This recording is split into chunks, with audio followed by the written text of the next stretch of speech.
మంత్రులు ప్రభుత్వ అధినేతలు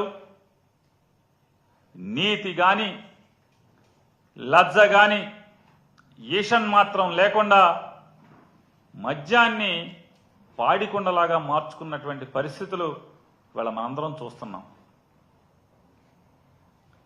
వైఎస్ఆర్ కాంగ్రెస్ పార్టీ ప్రభుత్వం ఉన్నటువంటి చివరి సంవత్సరంలో మరీ నీచంగా వైఎస్ఆర్ కాంగ్రెస్ పార్టీ ప్రభుత్వమే కల్తీ మద్యాన్ని వినియోగదారులకి అమ్ముతుందని చంద్రబాబు నాయుడు గారు, పవన్ కళ్యాణ్ గారు, లోకేష్ గారు పచ్చ ఛానళ్లు, పచ్చ పత్రికలు పెద్ద ఎత్తున తప్పుడు ప్రచారం చేసిన సంగతి మనందరం కూడా ఇంకా మర్చిపోలేదు. మరి నిజంగానే వారు చెప్పిన మాటలు లేదా వారు చేసినటువంటి విషపు ప్రచారమే నిజమైతే వైఎస్ఆర్ కాంగ్రెస్ పార్టీ ప్రభుత్వం దిగిపోయేప్పటికి జూన్ మాసానికి అంటే అప్పటికే అంటే చంద్రబాబు నాయుడు గారు, పవన్ కళ్యాణ్ గారు అధికారం అంటే పొంది అధికారాన్ని చేజిక్కించుకున్న తర్వాత అప్పటికే రాష్ట్ర వ్యాప్తంగా ఉన్నటువంటి మద్యం గోడౌన్లలో అంటే స్టాక్ యార్డుల్లో ఉన్నటువంటి మరి మద్యాన్ని అంటే మీరేమో తప్పుడు ప్రచారం చేస్తారు, విష ప్రచారం చేస్తారు, మేము కల్తీ మద్యం అమ్మామని చెప్పని. మరి అదే కల్తీ మద్యాన్ని అదే మా ప్రభుత్వంలో ఉంచినటువంటి నిల్వల్ని మీరెందుకు అమ్ముకున్నారు? మీరెందుకు వినియోగదారులకి లేదా మద్యం వినియోగదారులందరికీ దాన్ని ఎందుకు అమ్మారు? అమ్మకూడదు కదా. మరి ఏం చేయాలి? శాంపిల్ తీశారా? ల్యాబ్కు పంపించారా? టెస్టులు చేశారా? ఇది కూడా లడ్డూ కథేనా? తిరుపతి లడ్డూ కథేనా? అంతే కదా. 14 లక్షల అప్పులు ఎలాగో, తిరుపతి లడ్డూలో పంది కొవ్వు ఎలాగో, ఈ మద్యం అంటే కల్తీ మద్యాన్ని వైఎస్ఆర్ కాంగ్రెస్ పార్టీ ప్రభుత్వం వినియోగదారులకి అమ్మింది అనేది కూడా అంతే సత్యం అనేది వాస్తవమే కదా. మీరేదైతే బూటకు మాటలు, తప్పుడు ప్రచారం అధికారం లేనప్పుడు చేశారు, అధికారం పొందిన తర్వాత కూడా పలు విషయాల్లో చేస్తున్నారో ప్రజలు గమనిస్తున్నారు కదా. మరి నిజంగానే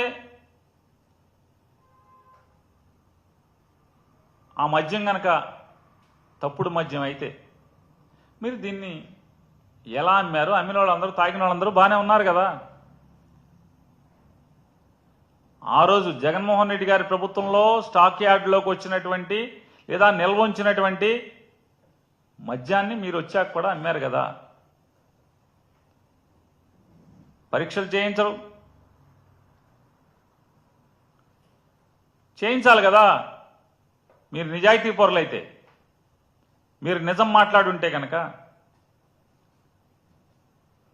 చంద్రబాబు నాయుడు గారు, పవన్ కళ్యాణ్ గారు మీరు ప్రమాణ స్వీకారం కంటే కూడా చేయక ముందే 4వ తారీఖు గెలిచారు.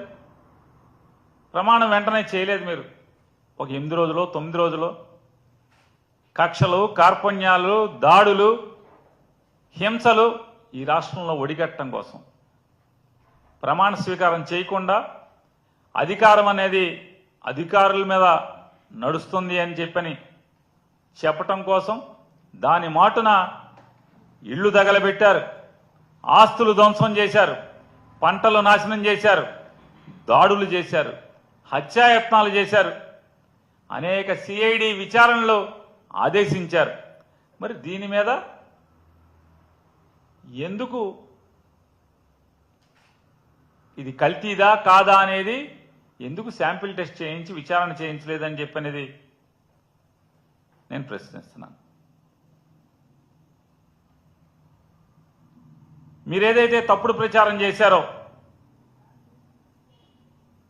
వైఎస్ఆర్ కాంగ్రెస్ పార్టీ ప్రభుత్వం ఉండగా నాసి రకం కల్తీ మద్యం ప్రజలకు ఇచ్చారు అని చెప్పని ఏ ఒక్క డిస్టిలరీనైనా మీరు బ్యాన్ చేశారా? 20 డిస్టిలరీలు ఉన్నాయి ఈ ఆంధ్రప్రదేశ్ రాష్ట్రంలో. ఈ 20 డిస్టిలరీలు కూడా చంద్రబాబు నాయుడు గారి ప్రభుత్వం ఏర్పాటు చేసినవే తప్పితే జగన్మోహన్ రెడ్డి గారి ప్రభుత్వం ఏర్పాటు చేసిన ఒక్క కొత్త డిస్టిలరీలు కూడా మా ప్రభుత్వంలో ఒక్క కొత్త డిస్టిలరీని కూడా ఇవ్వలేదు. 2015-19 మధ్యలో చంద్రబాబు నాయుడు గారు మీరు మంజూరు చేసినటువంటి దగ్గర దగ్గర 16 డిస్టిలరీలు కొత్తవి మీరు మంజూరు చేసినట్టున్నారు. అంతకుముందు రాష్ట్రం విడేపటికి ఒక 3-4 డిస్టిలరీలు ఉన్నట్టున్నాయి. ఈ డిస్టిలరీలో ఎక్కడన్నా ఒక్కటైనా మీరు చేసినటువంటి విషపు ప్రచారమే నిజమైతే ఒక్క డిస్టిలరీనన్నా మీరు బ్యాన్ చేశారా?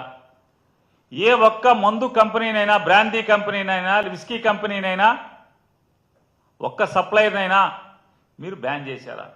మరి ఎందుకు బ్యాన్ చేయలేదు? అదే డిస్టిలరీలు, అదే మందు మద్యం సప్లయర్లు ఎందుకు కొనసాగుతున్నారు?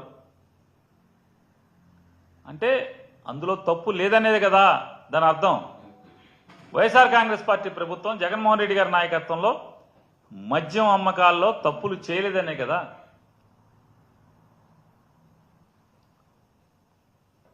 ఆంధ్రప్రదేశ్ రాష్ట్రంలో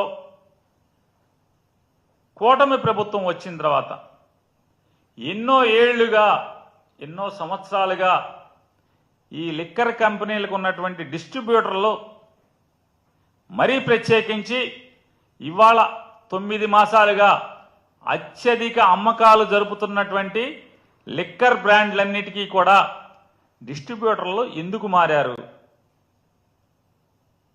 ఎందుకు మారారు?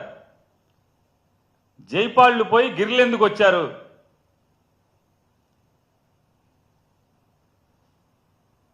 ఎలా వచ్చారు? ఎందుకు వచ్చారు?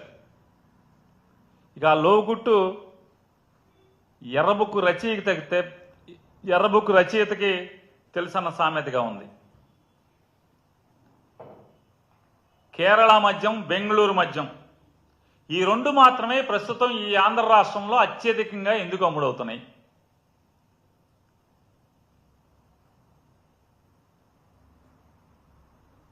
రెడ్ బుక్లోనే ఉంటుంది, ఇంకెందులో ఉండదు. కేరళ మద్యం, బెంగళూరు మద్యం అత్యధికంగా ఎందుకు అమ్ముడవుతున్నాయి? దీని వెనుక ఎవరున్నారు?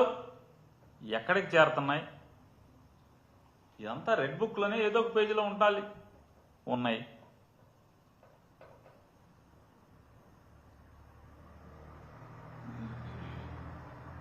ఈ కషాయ కూటమి ప్రభుత్వం వచ్చి 10 నెలలైన ఈ స్థితిలో ఎండలు మండుతున్నాయి. రాష్ట్రంలో బిందెడు తాగునీటికి అల్లాడుతున్నటువంటి వేలాది గ్రామాలు ఉన్నాయి. కానీ ప్రతి ఊరిలో, ప్రతి పేటలో, ప్రతి సందులో, గొంతులో మద్యానికి మాత్రం కొదవలేని పరిస్థితి వాళ్ళ ఆంధ్రప్రదేశ్ రాష్ట్రంలో ఉంది. మంచినీళ్ళకి దిక్కులేదేమో కానీ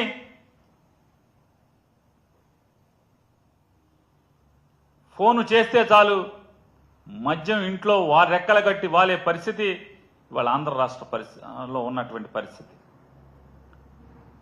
ఆంధ్రప్రదేశ్లోని చంద్రబాబు నాయుడు గారు, పవన్ కళ్యాణ్ గారు, పురంధేశ్వరి గారి సమిష్టి నాయకత్వంలో నడుస్తున్నటువంటి ఈ ప్రభుత్వంలో, ప్రస్తుత ప్రభుత్వంలో సూపర్ 6 పథకాలకు దిక్కులేదు కానీ క్యాష్ కొట్టు, బెల్ట్ పట్టు అనే పథకం ఫుల్లుగా నడుస్తున్న పరిస్థితి వాళ్ళు మన కళ్ళకి కనపడుతుంది.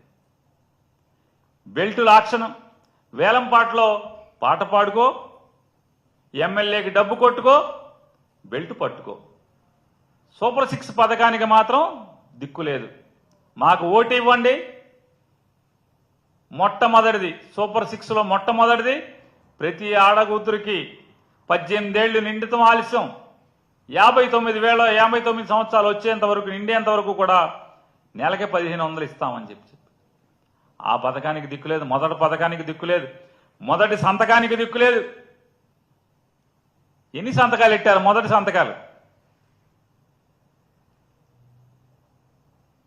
చొక్కా పట్టుకోమన్నాడు. ఎవరైనా మేం చెప్పిన మాట అమలు కాకపోతే చొక్కా పట్టుకోమన్నాడు డిఫాక్టో సీఎం గారు. చొక్కా పట్టుకుందామని కడుపు రగిలినోడు వెళ్తే శుక్రవారం మధ్యాహ్నం నుంచి ఈ డిఫాక్టో సీఎం గారు ఆంధ్ర రాష్ట్రంలో ఉండడు. శుక్రవారం మధ్యాహ్నం నుంచే ఉండడు. మళ్ళీ సోమవారం పొద్దున వస్తాడు హైదరాబాద్ మకం. లేదా కొడుకు చెప్పాడు కదా తండ్రిని నిలదీద్దాం, తండ్రి చొక్కా పట్టుకుందాం అని వెళ్తే శనివారం మధ్యాహ్నం నుంచి తండ్రి ఉండడు. సోమవారం వస్తాడు మళ్ళీ. సరే ఈ ఇద్దరూ దొరకట్లేదు కదా, ఈ ప్రభుత్వాన్ని నడిపేది నేనే, నన్ను నమ్మండి, ఓటేయండి అని చెప్పి ఓటేయించుకుంటాకి ఒక ఆయన తిరిగాడు కదా, ఆయన కోసం పోనీ ఆయన చొక్కా అన్న పట్టుకుందాం అని చెప్పని ప్రజలు ఈ పథకాలు అన్నవాళ్ళు ఎవరన్నా అంటే ఈ మాటలు ఇచ్చిన వాళ్ళు ఈ మాటలు అమలు కాలేదు కదా, మొన్న పట్టుకోమన్నారు, చొక్కా పట్టుకోమన్నారు కదా, కాలర్ పట్టుకోమన్నారు కదా అని వెళ్తామంటే ఆయనేమో ఆయనేమో కాలర్ లేని చొక్కాలతో లాల్చీలు వేసుకు తిరుగుతాడు, పసుపు రంగు లాల్చీలు, కాషాయ రంగు లాల్చీలు. ఆయన ఎక్కడ ఉంటాడే అంటే ఆయన అసలు దొరకడు, ఎక్కడ ఉంటాడో తెలియదు. ఇక ఈనాడు, జ్యోతి, టీవీ5, ఈనాడు, జ్యోతి, టీవీ5 ఈ పేపర్లు కానీ టీవీలు కానీ జగన్ బెంగళూరు వెళ్ళాడు అంటారు. కానీ మీరే అంటారు 11 సీట్లు అని. 11 సీట్లు లేవు, ప్రతిపక్ష హోదా లేదని మీరే చెప్తున్నారు, ప్రజలు ఇవ్వలేదని. ఆయన బెంగళూరు వెళ్తే మాత్రం మీకు మాత్రం పెద్ద తాటిగా